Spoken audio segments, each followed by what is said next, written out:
రైతు భరోసాకు కండిషన్లు పెట్టలే. ఉట్నూరు రైతు భరోసా సదస్సులో డిప్యూటీ సీఎం బట్టి విక్రమార్క వచ్చే అసెంబ్లీ సమావేశాల్లోనే రిపోర్టు సభ ముందు ఉంచుతామని వెల్లడి. 4 గోడల మధ్య నిర్ణయం తీసుకోం. మంత్రి పొంగులేటి అర్హులైన వారికి రైతు భరోసా ఇస్తాం. మంత్రి తుమ్మల నాగేశ్వరరావు రైతు బంధు భూస్వాములకి లబ్ధి చేసిందని మంత్రి సీతక్క అంటుంది.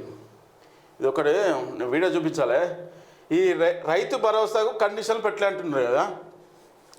మీరు నిజంగా సన్నకారు చిన్నకారు రైతులకే మేలు చేయాలంటే మీకు తెలుసు లిస్టు. ఈ బయట పబ్లిక్ మీటింగ్ పెట్టిర్రు. ఓకే, ఇది వీడియో చూపించి మాట్లాడతా. కొంతమంది ఆదర్శవాదులు కొంతమంది బాగానే మాట్లాడారు.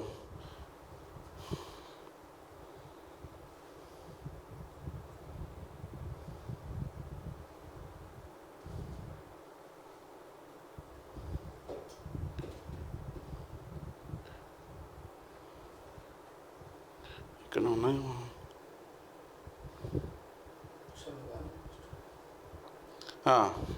రాష్ట్ర ఆర్థిక పరిస్థితి అనువుగా మాకు తెలియదు కాబట్టి ఆర్థిక పరిస్థితి ఎలా ఉందో ఏమిటో మీరు దాని ప్రకారం ఈ రైతు భరోసా పథకాన్ని చేయాలి. రెండోది చిన్నకారు రైతులు ఎవరైతే ఉన్నారో వాళ్ళకి ఎటువంటి అన్యాయం జరగకూడదు.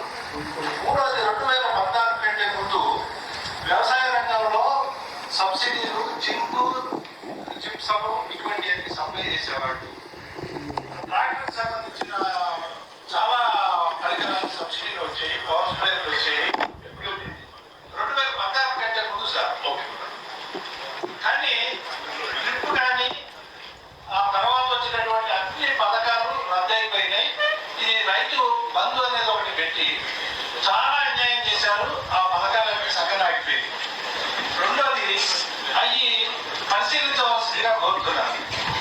ఇంకొకటి గొర్రె బర్రె ఉన్నోడు ఎవడు ఆత్మహత్య చేసుకున్నారు రైతుల్లో. ఆ పథకం సెంట్రల్ గవర్నమెంట్ NLM స్కీమ్ లో 50% సబ్సిడీ మీద ఇస్తుంది. ఇక్కడ ఉన్నటువంటి ఒక చిన్న సమస్య ఏంటంటే మన యానిమల్ హస్బెండరీ డైరెక్టరేట్ లో 6 నెలలు అయిందండి. నేను సంవత్సరం అయింది అప్లై చేసి. 6 నెలల క్రితం మీటింగ్ జరిగి 6 నెలల పాటు అట్లే పెండింగ్ పెట్టారు. ఆ మీటింగ్ జరిగితే రైతులకి డైరీ ఫాము, షీపు, నాటుకోళ్ళు ఇటువంటివన్నీ ఉన్నాయి. అది మంచి పథకాలు. అటువంటి మన ప్రభుత్వాలు ముందుకు తీసుకెళ్తే బాగుంటుందని నా అభిప్రాయం. నమస్కారం. ఖచ్చితంగా భరోసా సన్నకారు రైతులకే ఇవ్వాలి. సన్నకారు రైతులు అనేది కూడా అంటే మేము దాన్ని మినిమం అంటూ ఏం చెప్పలేం. సన్నకారు రైతులు మధ్య తరగతి కుటుంబం వాళ్ళు చిన్నకారు అనే దాంట్లో కూడా అన్న కొన్ని విలేజెస్ లో ల్యాండ్స్ ఉన్నాయి. ఆ ల్యాండ్స్ ని ఒక 20 గుంటలు, ఎకరము, ఎకరన్నర, 2 ఎకరాలు అంటూ రైతుల దగ్గర అయితే పాస్బుక్లు ఇచ్చారన్న గవర్నమెంట్ వారైతే ఆ భూమి మట్టికి వాళ్ళ చేతుల్లో లేదు, వ్యాపారస్తుల చేతుల్లో ఉంది. వీళ్ళకి రైతు భరోసా అనేది వాళ్ళకి గమనించి ఇవ్వాల్సి ఉంటుంది. భూస్వాములకి, ఆర్థికంగా ఉన్న వాళ్ళకి, గవర్నమెంట్ ఎంప్లాయీస్ కి వాటన్నిటి కూడా రద్దు చేయాలన్నా తప్పకుండా. అంతే ఈ కట్ చేసిన ఈ అమౌంట్ ను కూడా ఈ ప్రజాధనాన్ని అనేది దుర్వినియోగం చేయకుండా ఈ కౌలు రైతులకు అంటే మనం కౌలు రైతులకు సహాయం అనేది ఎలా చేయాలంటే కౌలు రైతులకు ఇత్తనాల దగ్గర నుంచి మందులు, వాళ్ళకి కెమికల్స్ కానీ ఈ పెస్టిసైడ్స్, ఫెర్టిలైజర్స్ వాటిని అందుబాటులో కొంచెం వాళ్ళకి ఇవ్వాలి. వ్యవసాయ పరికరాలు కూడా వాళ్ళకి అందించాలి. ఈ ప్రజాధనం మటుకి రైతు బంధు పేరు మీద అయితే అన్ని బంద్ చేసి ప్రజాధనాన్ని దుర్వినియోగం చేసింది మనందరికీ తెలుసు, ఈ రైతులందరికీ కూడా తెలుసు. వీటిని అన్నింటినీ కూడా మేము ఇట్లా స్పీచ్ ఇచ్చుకొని మేము చెప్పుకోవడం కాదు. దీన్ని కంట్రోల్ చేయాలంటే మా నాయకులు చేయలేరు, మా గవర్నమెంట్ చేయలేరు. దీన్ని కంట్రోల్ చేసే వాళ్ళు అధికారులు విలేజ్ నుంచి ప్రభుత్వం చివరి వరకు కూడా అధికారులు పారదర్శకంగా చేసి నిజంగా ఎవరు సాగు చేస్తున్నారు, ఎవరైతే అర్హులు, ఎవరైతే అనర్హులు వాళ్ళని గమనించి చేయాలండి. ఇది మొత్తం మా గవర్నమెంట్ మీద అయితే పేరు రావద్దు. తప్పకుండా అధికారులే దీనికి సహకరించాలి. దీనికి సూత్రధారులు అధికారులే అన్న.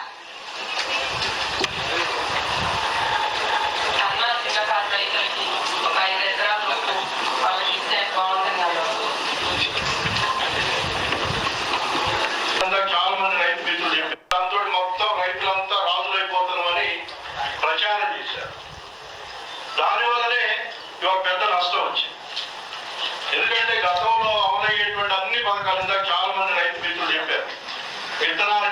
సబ్సిడీలు ఎత్తేసారు, ఇన్పుట్ సబ్సిడీలు ఎత్తేసారు, యంత్ర పరికరాలు ఇచ్చేటువంటి సబ్సిడీ ఎత్తేసారు, డ్రిప్ ఇరిగేషన్ ఇచ్చేటువంటి సబ్సిడీలు ఎత్తేసారు. అన్ని రకాలు చివరికి పంటల బీమా పథకం కూడా రాష్ట్రంలో అమలయ్యేటువంటి పరిస్థితి లేదు. లేదా రైతులకి గతంలో తెలంగాణ రాష్ట్రం రాకముందు 0% ఇంట్రెస్ట్ కి వడ్డీలు ఇచ్చేది, రుణాలు ఇచ్చేది. ఇది కూడా తీసేసారు. 3% సెంట్రల్ గవర్నమెంట్, 4% స్టేట్ గవర్నమెంట్ ఇచ్చేది. స్టేట్ గవర్నమెంట్ ఇచ్చేది పూర్తిగా తీసేశారు. దీనివల్ల అందరూ కూడా ఏదో రైతు బంధుతో అంతా అయిపోతున్నటువంటి ప్రభుత్వం ఇప్పుడు కూడా దాన్ని అదే పరిష్కారాన్ని చూడకుండా మిగిలినటువంటి పథకాలు, ముఖ్యంగా క్రాప్ ఇన్సూరెన్స్ సంబంధించి కూడా ఇప్పటికే వ్యవసాయ మంత్రి గారు పత్రికల్లో వార్తలు వస్తున్నాయి, దాని మీద స్టడీ చేస్తున్నారు. త్వరితగతిన పంటల బీమా ఎంతో ఎన్ని ఎకరాలు రైతులకు ఇవ్వాలి. ఇది ఎవరికి వాళ్ళు గ్రామాల్లో ఇప్పటికి మేము కూడా మా రైతు సంఘం తరఫున అనేక గ్రామాల్లో సమావేశం పెట్టి రైతుల నుంచి అభిప్రాయాలు తీసుకున్నాం. రకరకాల ఇది వస్తుంది. కొంతమంది చిన్నకారు సన్నకారు, ఇవాళ చిన్న సన్నకారు రైతులకు ఎన్ని ఎకరాలు అయితే చిన్న సన్నకారు రైతు అనేది కూడా ఎంత వ్యవసాయం ఎక్కువ చేస్తే అంత నష్టం వస్తుంది రైతుకి. ఎన్ని ఎకరాలు ఎక్కువ చేస్తారు. ముఖ్యంగా ఒకటి అందరికీ ప్రభుత్వ ఆలోచన, గతంలో ఇచ్చినటువంటి ప్రభుత్వం పడావ భూములు దాదాపు సాగు చేసేటటువంటి భూములన్నిటి కూడా ఇచ్చేదానికోసం అవకాశం. ముఖ్యంగా ఈ ఎన్ని ఎకరాల దానికి డెఫినేషన్ కూడా ఇప్పుడు మన ఇండియాలో 5 రకాలుగా భూమిని వర్గీకరణ చేశారు. 1 హెక్టార్ లోపు ఉన్నటువంటి వాళ్ళని, అంటే 2 ఎకరాల వరకు లోపు ఉన్నటువంటి వాళ్ళందరూ మార్జినల్ ఫార్మర్స్ అని, 5 ఎకరాలు ఉన్నటువంటి వాళ్ళు చిన్నకారు రైతులని, 10 ఎకరాల వరకు సెమీ మీడియం అని, 25 ఎకరాల వరకు మీడియం అని, 27 ఎకరాల పైన ఉన్నటువంటి వాళ్ళని బిగ్ ఫార్మర్స్ అని ఒక వర్గీకరణ ఆర్బీఐ నామ్స్ లో ఉన్నది. అందుకని దీని మీద ప్రభుత్వం ఒక అగ్గిరా ఎక్కువ మంది చిన్న సన్నకారు రైతులకి న్యాయం జరగాలి. చెప్పేది ఏంటంటే వాళ్ళు ఇన్పుట్ బాగానే ఇచ్చారు. రైతులు కొంతమంది రైతులు ఆదర్శ భావాలు ఉన్న వాళ్ళు గతంలో ఇన్పుట్ సబ్సిడీలు ఎరువుల మీద, యంత్రాల మీద, వస్తువుల కొనుగోలు మీద చాలా బెనిఫిట్ జరుగుతుండే. ఇప్పుడు అవన్నీ బంద్ చేసి రైతు బంధాన్ని తీసుకొచ్చి ఉన్న వాళ్ళకే డబ్బులు ఎన్ని వందలు ఉంటాయి, ఎన్ని ఎకరాలు ఉంటాయి, ఎన్ని 30 ఎకరాల, 40 ఎకరాల, 20 ఎకరాల అంతు పంతు లేకుండా ఎట్లా పడితే అట్లా ఇచ్చారు.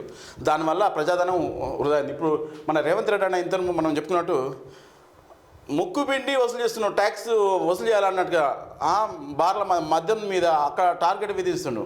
ఇలాంటి టైట్గా ఇక్కడ వేసి వసూలు చేసి ఈడ అన్యక్రాంతం చేస్తున్నాడు. ఈడ ఎవరు తెచ్చిపెడుతుండు? 10 ఎకరాలు సన్నకారు రైతు. సన్నకారు అంటే 1 హెక్టార్ 2.5 ఎకరాలు అయితే 1 హెక్టార్, దానివల్ల సన్నకారు. చిన్నకారు 5 ఎకరాలు ఇప్పుడు అంతవరకే ఉండాలి. 10 ఎకరాలు కావాలంటారు. కొంతమంది అయితే అసైన్ ల్యాండ్ 20 ఎకరాలు ఉందట అతనికి, దానికి రైతు బంధు కావాలని పెడుతుండు. అసలు ఏం నైతికత? ఎక్కడి నుంచి వస్తుంది డబ్బులు? ప్రజాధనం ఇది ఎట్లా యూటిలైజ్ చేసుకోవాలి అది నేర్చుకోవాలి, అది ఉండాలి కదా. ఇప్పుడు ఇంకొకటి ప్రభుత్వానికి రిక్వెస్ట్ చేసినా ఏమన్నా అడుగుతున్నాను. మీరు మీటింగ్ పెట్టారు పల్లెకు ఖమ్మం జిల్లాలో పెట్టారు, ఓకే. అక్కడికి రైతులు ఎవరైనా మాట్లాడారో కనీసం ఒక 50-60 మంది మాట్లాడినట్టున్నారు. అలా వాళ్ళు రైతులే, అలా నో డౌట్ వాళ్ళందరూ రైతులే. ఫస్ట్ అడిగే ముందు వాళ్ళకి ఎన్ని ఎకరాలు ఆస్తి ఉందో అని అడిగి పెడితే బాగుండు. వాళ్ళందరూ సంపన్నులు, ఒక్కొక్కరు 10 ఎకరాలు, 20 ఎకరాలు, 30 ఎకరాలు ఉన్న ఆస్తి వాళ్ళందరూ. 5 ఎకరాలు ఉన్నారు వాళ్ళందరూ. వాళ్ళు ఏమంటారు? కావాలంటారు 10 ఎకరాలు అంటారు, 20 ఎకరాలు, అందరికీ పొలం ఉన్న వాళ్ళందరూ కావాలంటారు. మినిమంగా 1 ఎకరమో, అరెకరమో, 2 ఎకరాలు ఉన్న వాళ్ళు ఎవరైనా వచ్చిన అలా మీరు అడిగేది ఉంటుంది, మీకు ఎన్ని ఎకరాలు ఉంది మీకు అని ఆ ఫార్మర్ని అడిగితే అతను చెప్తుండే కదా. వాళ్ళ ఫీడ్బ్యాక్ తీసుకోవాలి కదా. మీరు తక్కువ ఉన్న వాళ్ళని ఫీడ్బ్యాక్ తీసుకోవాలి కదా. ఉన్న వాళ్ళని తీసుకొస్తే ఏమన్నా వాళ్ళు 20 ఎకరాలు 30 ఎకరాలు అందరికీ ఇవ్వాలని చెప్తున్నారు. వాళ్ళదేమోంది? జనాల సొమ్ముడా, మా సొమ్ముడా, రాష్ట్ర ప్రజల సొమ్ము. ట్యాక్స్ పెట్రోల్ బంకుల మీద, ఇంటి పన్ను మీద, కరెంటు బిల్లు, ఇట్లా ప్రతి ఒక్కటి వస్తువుల మీద జిఎస్టీ, ప్రతి దాని మీద ట్యాక్స్ మేము చేస్తున్నాం. అది మా సొమ్ము, జనాల సొమ్ము. ఇట్లా వృధాగా ధనవంతులకు ఇస్తే ఎట్లా? 1 హెక్టార్ సన్నకారు రైతులకు ఇవ్వు, నో ప్రాబ్లం. లేదంటే అందరికీ ఒకటే మార్జిన్ పెట్టేస్తాయి. 20,000 30,000 పెట్టుకోవాలని అడుగుతున్నాం కదా. ఇక అలా కౌలు రైతులు ఎట్లా గుర్తిస్తారు? కౌలు రైతులకు మళ్ళీ ఆఫావా? పట్టాదారు అతనికి 15,000, ఈయనకు 15,000 ఎట్లా ఇస్తారు? వాళ్ళు ఎట్లా డివైడ్ చేస్తారు? వాళ్ళు ఎట్లా అగ్రిమెంట్ అవుతారు? పట్టాదారు అసలు ఆసాం ఇస్తారు, సంతకం పెడతాడా? ఈయనకు కౌలు రైతు మీద ఒప్పుకుంటాడా? ఏంది అసలు? ఇది ఏమి చిచ్చు పెట్టేది? ఏమన్నా అమలు అయ్యేదే ఇదని? సెంట్రల్ గవర్నమెంట్ చూసి నేర్చుకోండి, ఎంతో కొంత లబ్ధి చేకూరుతుంది. మీరు అందరికీ ఒకే విధంగా ఇచ్చేయండి. ఎంత ఉన్నా ఇంత మార్జిన్ పెట్టండి, 20,000 30,000 ఇవ్వండి, అది న్యాయంగా ఉంటుంది. మీరు అన్ని సబ్సిడీలన్నీ తీసేసి అన్నీ ఎగ్గొట్టేసి మీరు గత ప్రభుత్వం చేసినట్టే మీరు చేస్తున్నారు. ఇక ప్రతి ఒక్కటి అందరికీ అలకా దోసింది. ఏది ఫామ్ హౌస్లకు, బిల్డింగ్లకు, అపార్ట్మెంట్లకు, పెట్రోల్ బంకులకు, గుట్టలకు అన్నిటికీ ఇచ్చిన. మీరు రెవెన్యూ రికవరీ యాక్ట్ కింద రికవర్ చేసుకోవచ్చు. నేను 15 రోజుల కింద మేము ఈ ఛానల్లో ప్లే చేసినాం దాన్ని. మీరు చేసుకోవచ్చు. ఊకే దాన్ని చూపించడం ఇది.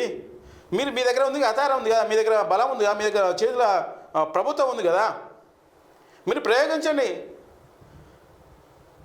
రెవెన్యూ రికవరీ యాక్ట్ అది యాక్టివ్లో ఉంది, దాన్ని ప్రయోగించండి, రాబట్టుకోండి. అంతేగాని పాతది అని తీసుకుంటే లాభం లేదు. ఎందుకంటే పరిపాలన కరెక్ట్ చేయండి.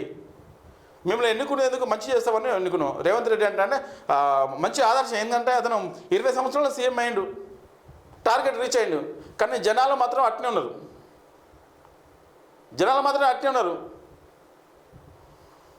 ఈ రైతు భరోసా ఏందని కొంప ముస్తట్టుంది. రైతు భరోసా అయితే ఏమో మంచి అనిపించట్లేదు.